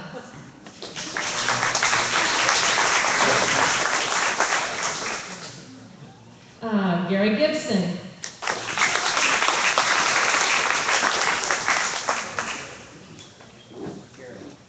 Russell Phillips.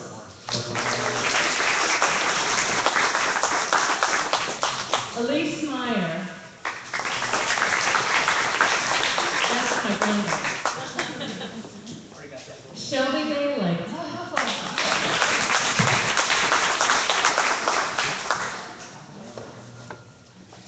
And Lisa Blake. Now these 6 are for the plants. Mike Blaine.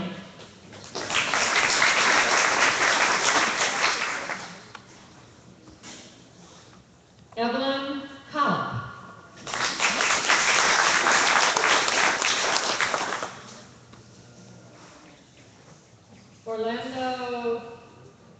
Orlando B.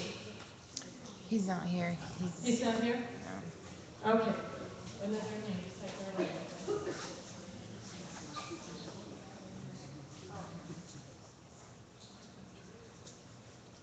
Abby Phillips.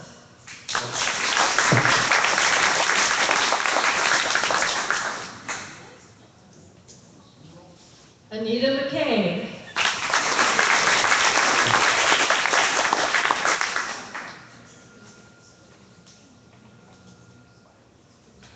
And Kathy Zander.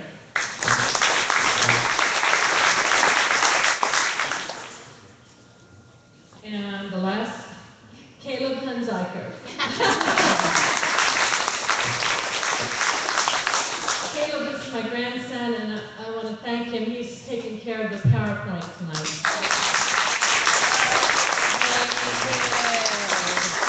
To me, it's magic. I don't know how to do it. When he kept saying, Grandma, it's all right. It's not hard. Thank you. Okay, I know the time's getting away from us.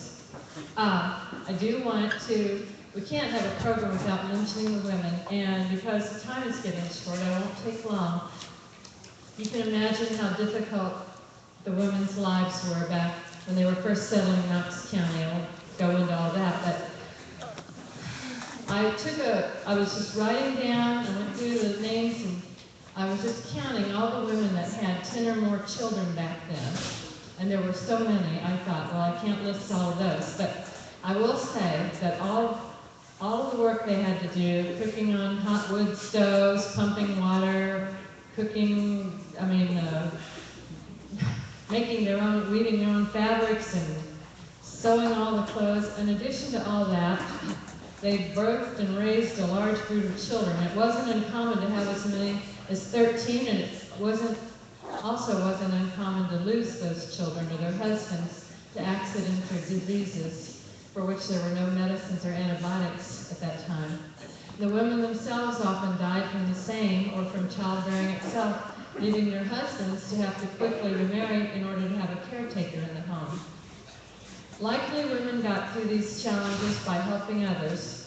One hardy woman, having endured 13 pregnancies and childbirths of her own, took time to be a midwife to others in the surrounding area. Her name was Ella Delaney, a lady with many Knox County descendants even today. Are there any of those here tonight? Raise your hands. Oh, see, if Ella Delaney hadn't survived, we would have had half our music. Ella is quoted as saying, when children saw me come into their house with my oilcloth, they knew they was getting a new brother or sister. Ella must have been a kind person with a lot of energy because she would also prepare the remains of the deceased neighbors for visitations in the home. Another amazing woman who is Irish and came to this country and has an amazing descendant here in Edina, one of the nicest ladies in town, had an interesting story. When she was 15 years old, she was taken as a slave and brought to America, and I'll just read it. You want to get it? One of Knox County, okay. Honora O'Flynn was born in County Kerry, Ireland in 1687. At the age of 15, she was kidnapped from the south coast of Ireland. Chattel slavery was a lucrative business at that time, and there was much demand in America for young, healthy girls to be purchased as wives. William Logston was born in Northern Ireland and come to America in 1673 and worked as an indentured servant. When his time was up, he was able to, with the money he made, became a free man and bought 300 acres of land, which he named Brotherly Love, and with the help of Negro servants began clearing that land and planting tobacco. Well, in 1702, 50-year-old William heard the news that a ship carrying young women for wives had landed in Baltimore. Going there, he chose for his bride Honora O'Flynn, paying 1 hogshead of cured tobacco for her. Over the next 15 years, they had 7 children. Their 5th child, Prudence, married James Kelly in 1735. James had immigrated from Ireland to Baltimore, and from that lineage came Knox County's very own Essie Marie Kelly Gardner Brown. If you were like me, you were probably dismayed to think of poor old Honora being taken as slave and then brought over here and sold to some old guy for 1 hogshead of tobacco. But let me reassure you, when I researched that, a hogshead was a large barrel that, when you packed it with tobacco, they had weights and measures back then, it weighed 1,000 pounds, and tobacco was used like currency today. And so 1 hogshead was worth a lot of money. And so William paid a whopping price for Honora, and I think, if she's anything like her descendant Essie, that William got a real bargain. So Martha Marie Hughes is going to tell you about her amazing ancestor, another woman called Granny Redmond.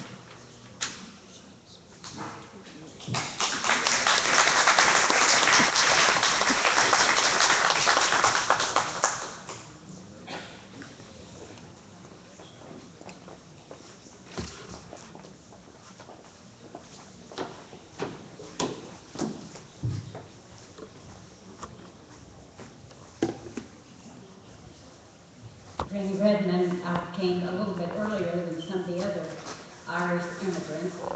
She came to the United States about, well, I guess it was 1830. She was 26 years old, and she came from Dublin.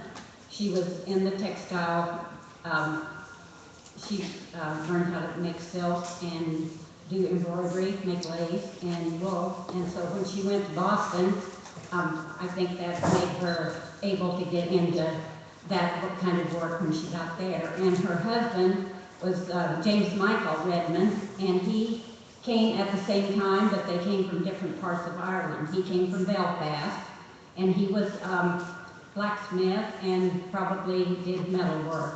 And that's why my display back there has a lot of textiles, is because of Granny Redmond. Pam Withrow is also descended, and her son has followed the talent of blacksmith. And so there were a few, my Uncle Milt, he was also a blacksmith. And my mother was real involved with textiles also. When they met, and they must have met and fallen in love, or marriage of convenience or whatever, because when they were both in Massachusetts in 1830, they got married in 1830, and they had, I think they had 4 children there. There's no record of the 2 children that in the oral history were to have died there.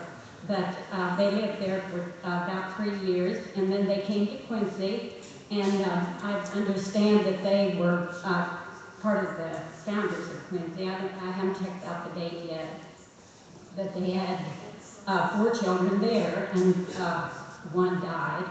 And then they came to Knox County, and that's where mine and Pam's great-great-grandmother was born, just south of Plevna. I think Granny Redmond probably felt like she'd come to heaven when she got there, because she escaped a lot of persecution. She was a Catholic, and her husband, I don't know what his religion was, but he was a Protestant and converted when they married. So, speaking of all the famines and living in mud huts and that type of thing, they lived on they homesteaded is the reason they were in Knox County. I don't know how they found out about it, but they came over here and homesteaded, and she had Grandmother Redmond in March of 49, and then her husband died in March of 50. So she had a lot to deal with. She took care of her family and raised hogs. Mostly she raised horses, and of course everyone had cows and chickens. They had, I'm sure, like I said, she thought she was in heaven because they had a good garden spot. They had berries, hickory nuts, and fish in the river below their home. And so they were never hungry, I'm sure. And during the Civil War, her son, they had a horse stolen, and her son was mentally fragile, I believe. And he had problems, and they had to send him to St. Joe. So she had several tragedies in her life. And her family were Lavens, that was their last name. I don't know if she came when they came or at a separate time, but they went to St. Louis, and they were there during the cholera epidemic in 48 and 49, and they're buried in a mass grave in St. Louis, the Calvary Cemetery there. And so, as I said, she had many tragedies throughout her life, but because of being politically persecuted, I think that was one thing that maybe inspired her, that when they had the Lincoln-Douglas debates in Quincy, she took all of her children, and if you can imagine, a wooded woman alone with 5 children, preparing food, maybe walking, maybe going by cart, I'm not sure. There weren't any roads at that time to speak of, and so it would have been a long trip. They were probably there for a day or 2 and then come back. So she was very determined and took them to the Lincoln-Douglas debate. So we were always rather proud that she was that involved in politics. And probably because of living in Ireland at the time when she came here, that would have been 100 years before we had women had the ability to vote, but women in Ireland could vote.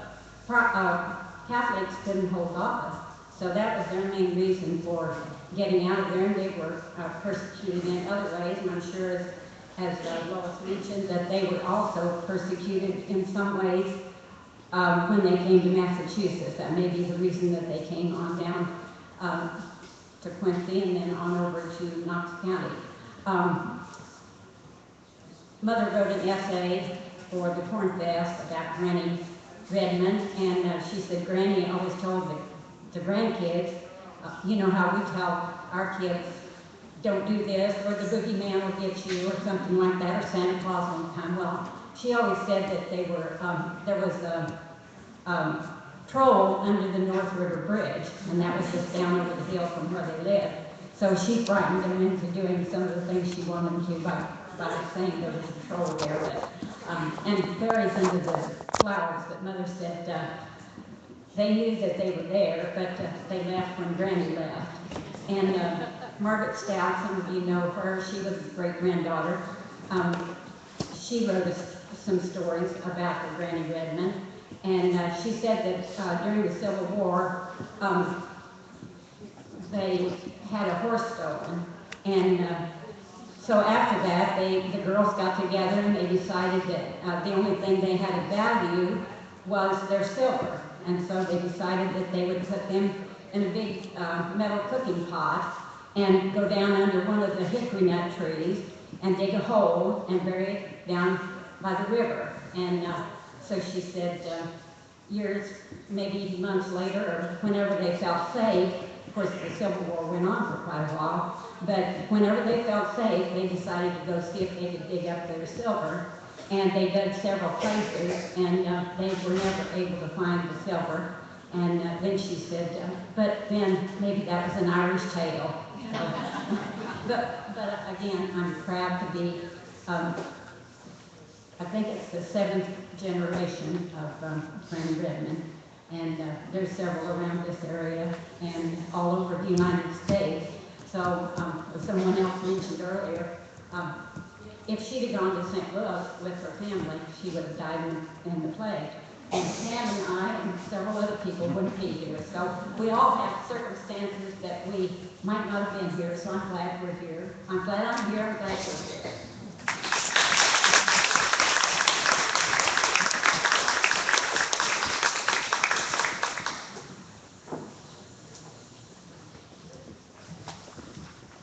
Thinking of all those women and all those babies, I'm just sure that some of them sang a lullaby like the next one to their children. Of course, this song was made famous by Bing Crosby. So, and I'm sure most of you probably know it, so if you want to join in on the chorus, please do.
Paul Webb. And last is Chris Gunnerman. There was the one for Chris. Where's Chris? Paul Webb, I think. Who was the one before Chris? Did you hear your name called? Susie, I think, was one. And Paul and Chris. Right here.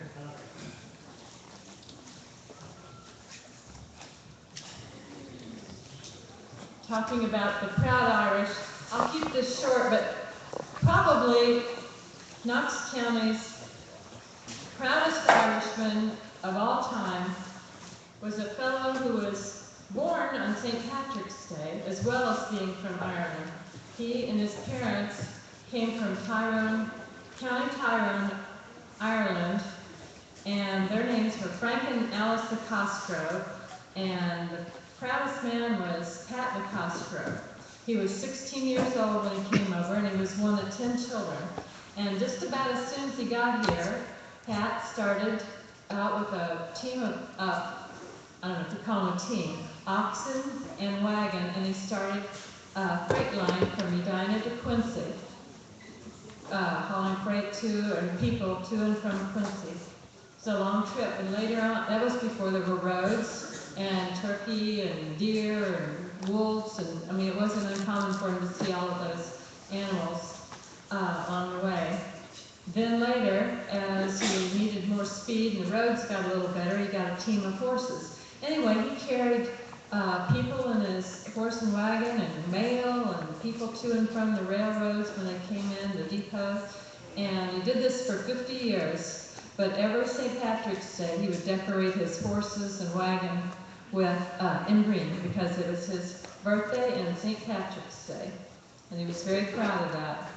And he was known to he traveled, widely traveled. He went to New York City, took horses up there for the streetcar lines, and he went to Philadelphia and bought horses and put them on a boat and took them to St. Louis, and he just did everything. But Edina was his home, and when he died, one other thing about him, he never ever missed the Adams County Fair in Quincy, Illinois for 60-some years, and the Quincy Herald-Whig had a big article about him. And there's Pat now, right there. Pat died in 1929, and the community mourned for this cheery old gentleman whose ability to laugh at life and never take himself too seriously had always brightened the day of those whose paths he crossed. In honor of Pat, I think he'd be happy that we're celebrating the Irish tonight. We have a song that reminds me of Pat. It's called St. Paddy's Wagon.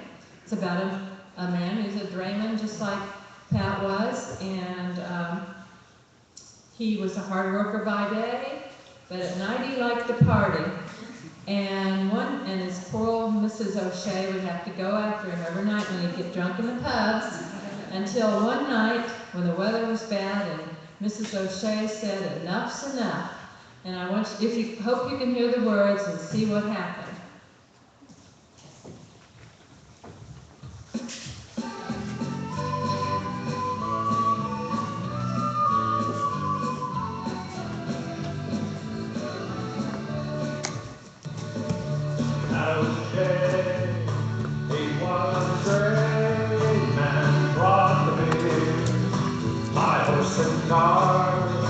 But late at night became a wild man unsaid.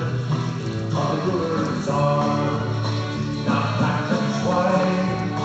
She was true, one bad house and bedroom and closing time. She takes the wagon and her man back on through. On wheels, they shine like silver, and her heart is solid gold. As she drives St. Paddy's wagon far away.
be alright. St. Patty's working when there's nothing left to lose.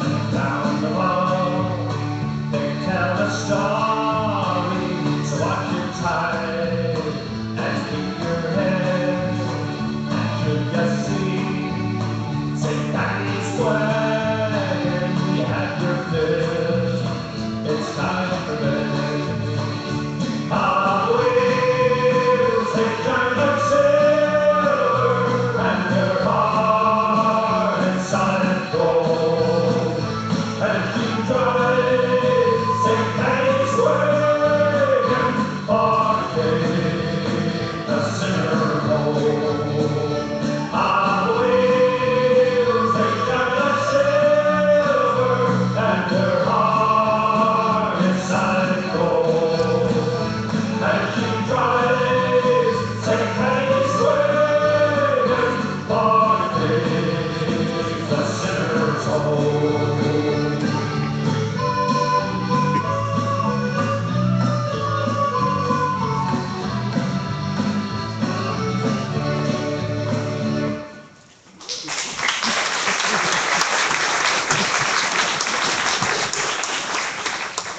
We'll be drawing for 2 prizes this time, and my clever husband chose the 2 prizes that tied in with this, he thought, with this song. Horses, horseshoes. Shamrock, you're going to double your luck if you win this prize. And the other prize, what was old Pat O'Shea's downfall?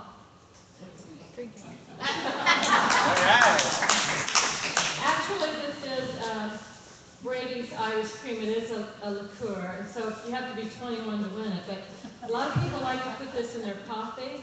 I've never tried it. It does make a delicious cake, and I've included the recipe for that. So we'll draw for the horseshoe first. You hang this over your door, make sure you got a sturdy nail so you didn't hit somebody on the head. Oh, Bobby Mackey. Yay! Bobby Mackey.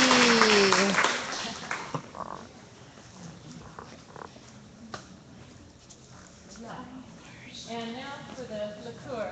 I think most of you are over 21, I think. Ruth's tag? Is it Oh, that's too bad. Draw my name.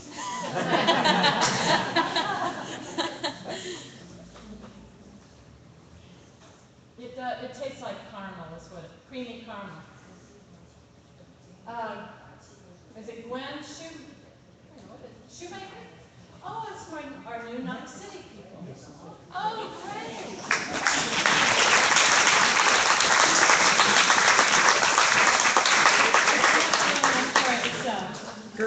Gerda, and these, raise your hand, they are new to Knox City. They moved here from Arizona.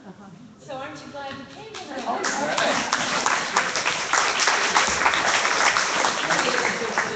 Thank you.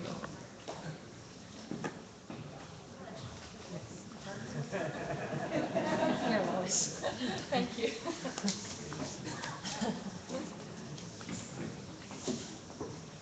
I'm going to keep my closing remarks short. I entitled it, Where Did They Go? And I scratched out most of it, and we're going to make it even shorter. Growing up north of Edina and just a little east of Bering, it seemed we were surrounded by Irish surnames. In our neighborhood alone lived the Flynn, Drummy, and Cunningham families, as well as Pat and Jim Brogan, 2 old bachelors, who still had a strong brogue. They either didn't have a car or didn't know how to drive because they'd walk everywhere. We or the other neighbors would come along and pick them up and take them to town or wherever they were going. And let's see. And also in school and church there were lots of Irish names. The Earleys, Delaney's, Kileys, Reardons, Drummies, and Maras, not to mention the Nolans, Dolans, Willerows, Costellos, Moores, Quigleys, and Creoles. And that's only the beginning. And that doesn't even include all the Irish names around Edina. There were lots of them. In my mind's eye, I can see them in church where they always sat, and behind the store counters in town where we shopped, or on their tractors in the fields. I miss them, don't you?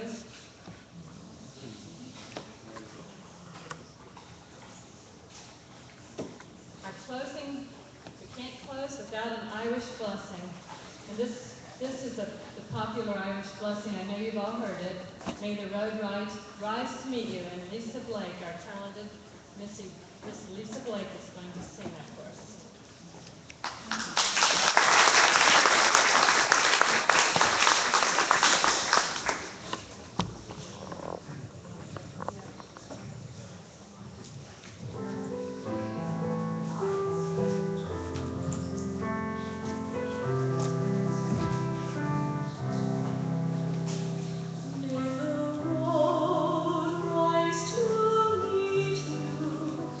May the wind be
pronounced Slan. Slan means farewell and safe trip home. I thank everyone for coming out tonight. It was totally unrehearsed. First time I heard any of this. And so, didn't keep it under 2 hours like I hoped, but I thank you for staying. And if you didn't get a chance to see some of the displays, do that. But I want to thank everyone who helped in any way, and thank you. Thank you, Laura.